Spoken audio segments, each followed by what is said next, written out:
They don't matter. But when we grew up in Christianity, every book we opened with scripture in it that had pictures in it, all the people, none of them looked like us. They were all Europeans. And so the question has to be asked, if this isn't correct according to scripture, then what did he look like? So what we're going to do, we're going to give a picture. This message is a picture of Yahusha. This is what we grew up with. This is the picture that we grew up with. This is the picture that was on the walls of my home when I was a kid. My mom till this day still have this picture up on her wall. It's a cringe now. This picture should be a cringe now, because we know it's demonic to the highest level. And I thought this was him. And we didn't care. We really didn't care what he looked like. We accepted it. We accepted this lie.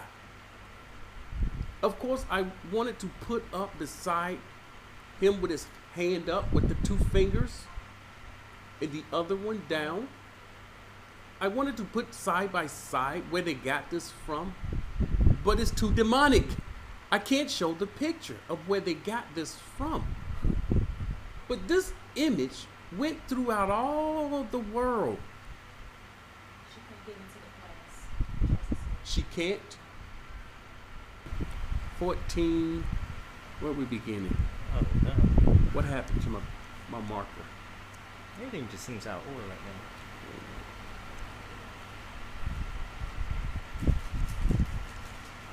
now. Okay.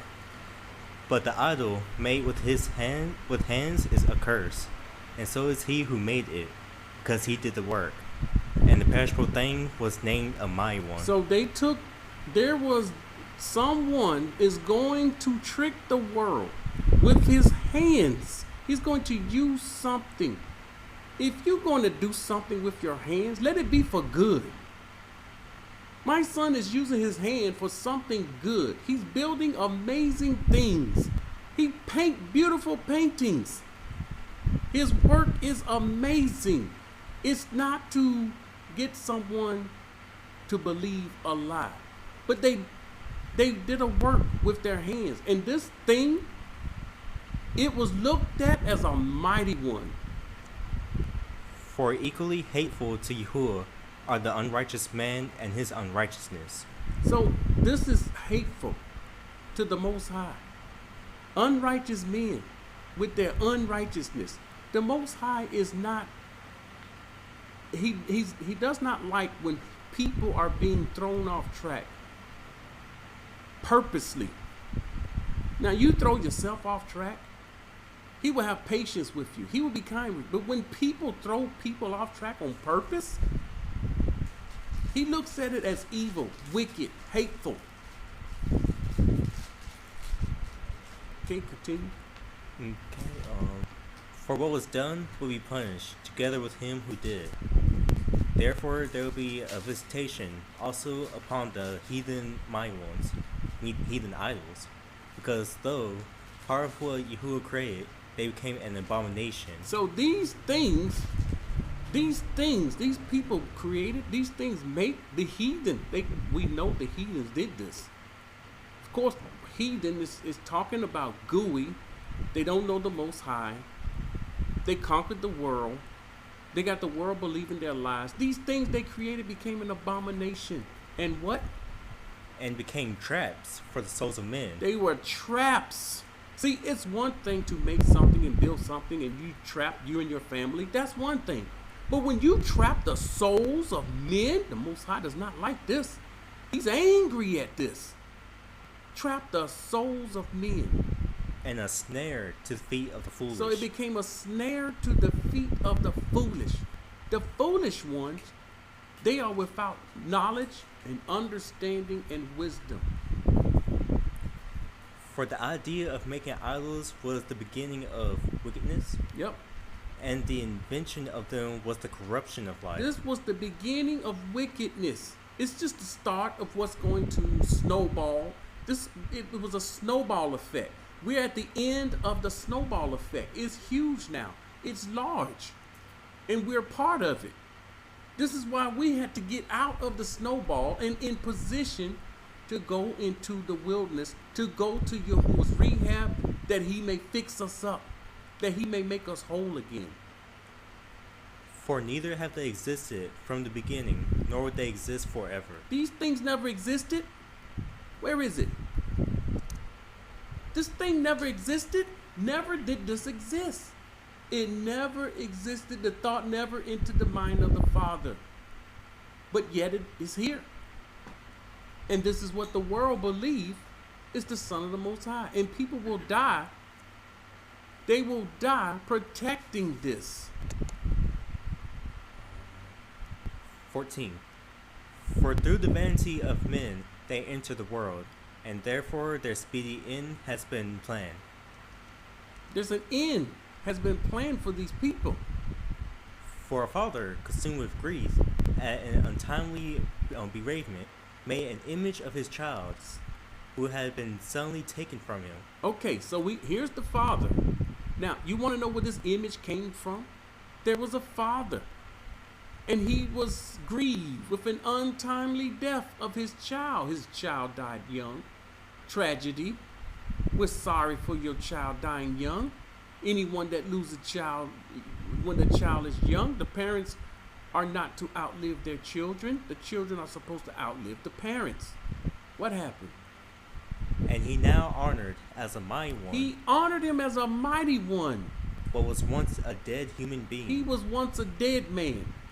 And handed on to his dependents secret rights and initiations. So they end up handing on to them, passing down to his children, secret rights and initiations. Became my one because he died early.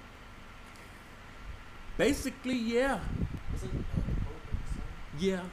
This is what we're talking about. You know, it's someone with power and authority that's in the earth today. Then the unrighteous custom, grown strong with time. This was an unrighteous custom. Christianity was an unrighteous custom. This thing grew strong. I shouldn't do that. You keep going back and forth. Okay, grown strong with time was kept as a law. It was kept as law. They kept this as law. See, Sunday worship became kept as law. Sunday worship was looked at as if the Father commanded it. It's like he commanded Sunday worship, and the people are worshiping on Sundays. And the Shabbat, what's that? Forget the Shabbat. We don't keep that Kadash. We were in churches. We were doing business on Saturday, buying, selling, and then we would go to church on Sunday. It was law. It was right. It seemed right. Whatever. It can seem right and be wrong. And at the command of monarchs, graven images were worshipped. So you have to, these monarchs, these were men of power. They made images, many images, and these images was worship. That images of the fake images of the sun, it was worship. I remember looking down at that image when I was a kid and thinking in my little mind, this is what he looks like. This is the Son of the Most High. You don't show that image to a little child and say this is the Son of the Most High. Verse 17.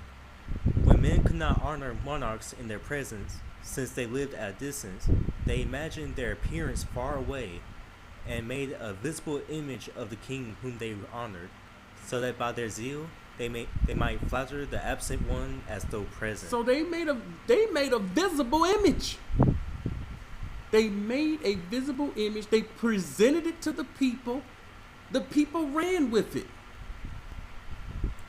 Then the ambition of the craftsmen impelled even those who did not know the king to intensify their worship. So there were people that didn't even know nothing about this. They had no idea about this. And they were compelled to worship. For he, perhaps wishing to please his ruler, skillfully forced the likeness to take more beautiful form. So they took this picture and they made it a beautiful form. As one already said, he didn't look beautiful. See, this is what they don't teach. And so the Most High laid upon me to do a lesson on this. And I had my son to help me, and he helped me do a lesson on this. And we put this information together. And the multitude, attracted by the charm of his work, now regarded as an object of worship, the one whom shortly before they had honored as a man. So here we go. Attracted by charm of his work. It was regarded as an object of worship. And he was just a man, a mere man, nothing more. And this became a hidden trap for mankind. This was, beyond a shadow of a doubt, a hidden trap. When you put a bear trap in the woods, you don't put the bear trap out there so the bear can see it. This stuff is hidden. What the Christian church is doing is hidden. What the camps are doing is hidden. The people under them, they don't know they're in a trap. You can tell them, you can show them. They won't know it until it clamps its jaws on them. Until they end up in torment in Sheol. Then they're gonna know. See, when the trap goes off, it's too late. It's too late. When that place burned, it's too late. The trap is set, the trap went off. And now they're the frogs in the pot that I showed. They are likened to a frog in a pot. And the water's heating up. They're not going anywhere. Do you see them making a move? The Most High done said out of his mouth, I will only protect those found within my land and within my borders. They never bring that out. And they say he gonna gather us. They never bring out he's only protecting his people in his land. Why? They don't want you to know that you're really in a trap. They don't want the people to know the truth of the matter. Because men in bondage to misfortune or to royal authority bestowed on objects of stone or wood the name that ought not to be shared. There is a name being shared in the world that should not be shared. It should not be named. JSUS. He's saying it shouldn't be done. But here you go. Now, this is why the Father had to put this in Scripture. Because this hidden trap was laid thousands of years ago. Here we are in so-called 2020. This same trap is catching the same souls of men for thousands of years. And then one day, the story goes a little something like this. One day, sheep will give birth to lambs that can see. And when these lambs see, they're going to identify the traps. That's a trap. That's a trap. That's a trap. And all the other people, they're going to say, you're crazy. You lost your mind. Afterward, it was not enough for them to err about the knowledge of Yahuah. So this was not enough. It wasn't enough that they erred in the knowledge of the Most High. But they live in great strife due to ignorance. If you don't have wisdom, knowledge, and understanding, you will live in great strife due to ignorance. Remember, ignorance kills. Wisdom kills the ignorance. Ignorance kills you. Ignorance kills me. This is why we have Shabat class. This is why we study. This is why we tap into the power of the Father, and he shows us things. He show us this. He show us that. We won't know these things unless he showed them to us. And they call such great evils peace. Look at this. They call